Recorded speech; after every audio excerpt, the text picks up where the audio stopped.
Oh man, it is another hot one today. Whether it's the dog days of summer or not, sometimes there's just not much of a breeze and I want to do something about that. No, I'm not always cruising around in my cart and feeling the wind in my hair or whatever, but sometimes it's nice to be able to just sit in your cart and be able to feel a breeze, and for that, you're gonna need a fan. So I picked up 3 different fans for me to test out and try. I'll just start from the right and go left. The first one is a rechargeable battery clip-on fan. It may have some lights, I don't know. It's got a remote though, it says. The second one is a USB powered Roy Caw golf cart fan. And the third one is a power plug or like cigarette lighter plug fan like this. It's the bladeless. It's kind of like a, what do you call it? Like what's in your furnace? That bladeless kind that just kind of spins. It's like a tumbler. They're supposed to be quieter. So I'm gonna give all 3 of these fans here a try, let you see what happens. And I'll probably end up keeping all 3 of them just because, you know, it's nice to have fans. Or of course, one day I might have somebody in the back and they may need a fan too. Who knows? Now, once they're out of the box, the Mitchell bladeless fan here, as you can see, just has a cigarette lighter style power plug and a nice little barrel of a fan inside of there. Seems to be, we'll call it, I really want to call this medium quality, but it kind of seems like a low quality plastic, but it doesn't really seem like it would break if you dropped it from 3 to 5 feet, but let's not drop it. The second one is a Roy Caw fan. It's a little mini fan. It's got a cool little, I don't know what this doohickey is on the back to mount it up. And it's got a little USB plug, a little clicky power thing, and a baggie of parts that'll probably go inside of this thing to hook it up. And hopefully I can find a way to make this work on this style of cart. This might be a good one for the back. Looks like it's got the square tubes, which may work well up here in the back for any back passengers, although I don't have a USB plug back here. Might have to fix that. Or of course there's the bar up over there, which that might be a good place for it too. We'll have to test around and see what works. And it also comes with these little clippy things. I'm familiar with these things. They just stick on, and then there's a little clippy thing inside of there. Just kind of holds the wire on nice and snug and neat and fancy. The third option is the remote rechargeable clip-on fan. It's got some little clippy things back here that looks like it might be able to clip onto a square pole really nice and well. Oops. Yeah, so we're gonna call this an interesting quality. I was gonna say this was the more robust one, but it just fell apart. Okay, yeah, it looks like this thing has little grooves on it, and it just pops on here and gives it, I don't know if you can see that, little 1/32 of a twist is all that it takes to lock and unlock that. Which if you have somebody with some hair or something, you know, it gets wrapped around fan blades, I don't know, maybe that is something that you would want as a, a slightly more dangerous version of a fan. And yeah, it does look like there's LEDs down there. That's pretty cool. So let's just pop that on and slide that around. There it goes, locks in place. Easy peasy. This fan also comes with a little coat hook, kind of a hanger style thing, something like that. A charging plug, and it looks like the remote is hidden right down here. So that's kind of cool. Nice little storage spot for your remote. In overall quality, I think I'm just gonna call all these things about you get what you pay for. Honestly, I think the Roy Caw would be the more robust of the 3 as far as materials go. But the other thing I noticed is this Mitchell fan here, hopefully you can hear that, it's got little clicking spots that it can go to. This is gonna have a little tightening spot to where you can tighten it down to where it needs to go. This fan here, we'll call it infinitely adjustable, which is kind of cool in its own way, but there's no clicky things or anything to really hold it in place at all, and it moves fairly easily. So if you're gonna be driving around, this one more than likely will turn and twist on you, is what I'm gonna kind of guess. So let's get them all plugged in and see which one blows the best. Provides the best airflow. Maybe that's the best way to say that. If you find this video about fans helpful or useful, check the description for links to these products that I used, and hit that like and subscribe button. It really helps out a small channel like this get up and going and out to more people. The first one here is going to be the Mitchell bladeless fan. I'm going to have to unplug my little dash camera that I've got up here. Shameless plug for a different video there. Check it out. Go ahead and plug in the fan. Doesn't immediately start, so let's see what happens when we rotate this little knob on the back. Oh man. How about we start the cart first? Power helps. Ooh, yeah, I feel it. It's one low power. I would say it's a nice little breeze. It's nothing to write home about, that's for sure. I'm not sure if you can hear the sound coming out of it. Put it up to the mic here so you can see or hear the low whir hum of the motor. It's honestly not that loud. And putting it up to high speed, and it gets just a little bit louder, but wow, that puts out a lot of air. That's some good airflow. I'm moderately impressed with this one. But let's not get too impressed with this one before we can test out the other one. Just, you know, give them all a fair shake. Now, the Royco fan does come with these 2 different inserts for the little square doohickey thing. And if you've got a cart like mine with a solid windshield, this is not gonna fit up here on this at all. I have to end up coming up to the either driver's side or passenger side to one of these little square tubes up here, or using the central bar thing support, that thing up there. Or of course, there's always the option of putting it in the very back, or on the side pole, or any other pole that's exposed. Now let's go ahead and get this thing plugged in and see what happens. Initially nothing. Give it a little button press. Spins to life.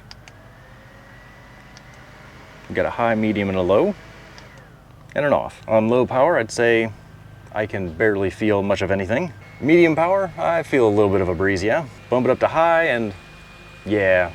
Put it up to the mic right here so you can see again just how loud it is compared to my voice. I would say it's just a little bit louder than the bladeless fan that we tested first. Seems like it would work quite all right. Now I went and put the little doohickey thing to hook it onto up here on the passenger side of my cart. I'm gonna stick it up here and see just how it looks and how much wire we don't have. The first thing that I noticed on this is there is a bit of limited range of motion on this fan. It goes maybe 30 degrees in either direction. So this would be good to blow straight down onto your passenger, but if this is on the passenger side, the driver, nothing at all. Sitting over here on this side of the cart with the fan up there, turned as hard as it'll go, I get almost nothing out of that. Now sitting over here on the passenger side with the fan right here above me, it's pinky to thumb from my head, so yeah, I feel it then. One of these for everybody, that'd be pretty nice. The one downside is gonna be the wire. Let's see if I can kind of stretch this out enough. Going from the dash straight up and over, you can see that it's just not quite long enough to reach the middle of the cabin compartment. And trying to find an extension cord for a fan type like this might be a little difficult. So I guess as long as you're able to use the wire length, it should be good just fine, just how it is. Just not sure it's gonna be good if you can't clip it up really close to the windshield, unfortunately. Now, if you had another USB port back towards the back, you might be able to run the wire a little bit differently, and I might do that. And this fan right here, I believe I'm going to, just so that I can clip it up right here on the little middle support bar and point it down for my passenger. So if anybody's sitting back here in the back, they can then slightly adjust it towards them, or maybe get a second fan and put 2 of them up there. I don't know, we'll see. On to the third fan. Oh man, I really wanted to give this as my recommended one, but wow. The fan face falling off every time. I'm gonna have to super glue this thing or something, figure something out. That's a big design flaw, I think. Okay, so the third fan requires no more introduction. You battery operated with a remote, bigger fan than all 3, and hopefully I was really wanting to like this one. I'm really trying not to be biased against this thing, but it's tough sometimes. Why does the product make it tough sometimes? Let's see how well this thing works. Okay, so we got a power button right here. There's a get 3 blue LEDs. Okay, so the little LEDs don't tell you what it is exactly or what it's doing. It is a high, medium, low. Looks like it's got a timer and a light bulb switch. Let's see what that light bulb switch does. Looks like we've got a low and a high light bulb. Let's try the fan on low. And I'd give that an I barely feel it score. Medium, not too bad. I can definitely feel it. It's not all that impressive.